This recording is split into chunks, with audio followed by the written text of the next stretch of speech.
जनकपुरी में आगमन। दूसरे दिन ऋषि विश्वामित्र ने अपनी मंडली के साथ प्रातःकाल ही जनकपुरी के लिए प्रस्थान किया। चलते चलते वे विशाल नगरी में पहुँचे। इस भव्य नगरी में सुंदर मंदिर और विशाल अट्टालिकाएं शोभायमान हो रही थीं। वहाँ की बड़ी बड़ी दुकानें अमूल्य आभूषणों को धारण किए हुए स्त्री पुरुष आदि नगर की संपन्नता का परिचय दे रहे थे। चौड़ी चौड़ी और साफ सुथरी सड़कों को देखकर ज्ञात होता था कि नगरी के रखरखाव और व्यवस्था बहुत ही सुंदर और प्रशंसनीय थी। विशाला नगरी को पार करके वे सभी मिथिलापुरी पहुँचे।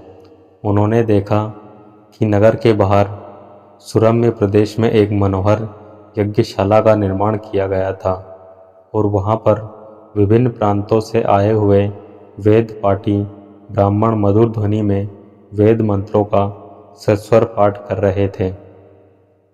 शोभायुक्त यज्ञ मंडप अत्यंत आकर्षक था, जिसे देखकर राम ने कहा, हे गुरुदेव, इस यज्ञशाला की छटा मेरे मन को मोह रही है और विद्वान ब्राह्मणों के आनंददायक मंत्रोच्चार को सुनकर मैं पुलकित हो रहा हूँ। कृपा करके इस यज्ञ मंडप के समीप ही हम लोगों के ठहरने की व्यवस्था करें, ताकि वेद मंत्रों की ध्वनि हमारे मन मानस को निरंतर पवित्र करती रहे। जब राजा जनक को सूचना मिली कि ऋषि विश्वामित्र अपने शिष्यों तथा अन्य ऋषि मुनियों के साथ जनकपुरी में पधारे हैं, तो उनके दर्शन के लिए वे राजपुरोहित शतानंद को लेकर यज्ञशाला में पहुँचे।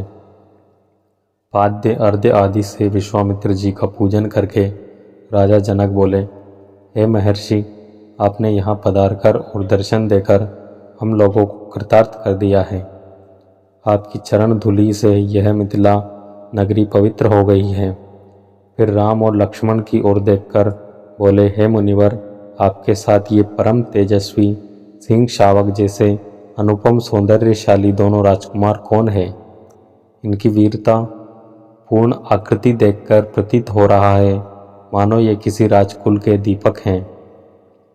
ऐसे सुंदर सुदर्शन राजकुमारी की उपस्थिति से यह यज्ञशाला वैसी ही शोभायुक्त हो गई है जैसे प्रातःकाल भगवान भुवन भास्कर के उदय होने पर प्राची दिशा सौंदर्य से परिपूर्ण हो जाती है।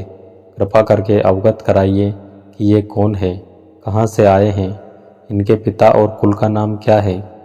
इस पर ऋषि विश्वामित्र ने राजा जनक से कहा, हे राजन, ये दोनों बालक वास्तव में राजकुमार हैं।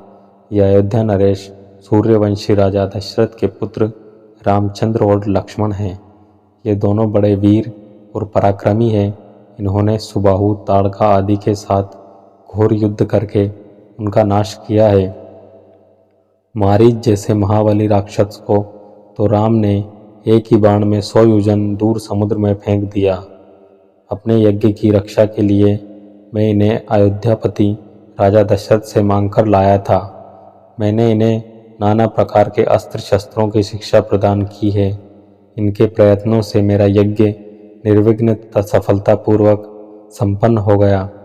आपने सद्व्यवहार, विनम्रता एवं सौहार्द से इन्होंने आश्रम में रहने वाले समस्त ऋषि मुनियों का मन मोह लिया है। आपके इस महान धनुष यज्ञ का उत्सव दिखाने के लिए मैं इन्हें यहाँ लाया हूँ। इस वृतांत को सुनकर राजा जनक बहुत प्रसन्न हुए और उन सबके ठहरने के लिए यथोचित व्यवस्था कर दिया। तो दोस्तों, ये वीडियो थी संपूर्ण रामायण बालकांड भाग 12 जनकपुरी में आगमन। तो ये आपको कैसी लगी हमें कमेंट करके ज़रूर बताएं, और वीडियो अच्छी लगी हो तो वीडियो को लाइक, शेयर और ऐसी ही और वीडियोस के लिए बने रहें हमारे यूट्यूब चैनल के साथ। वीडियो में अंत तक बने रहने के लिए आपका धन्यवाद। जय श्री राम।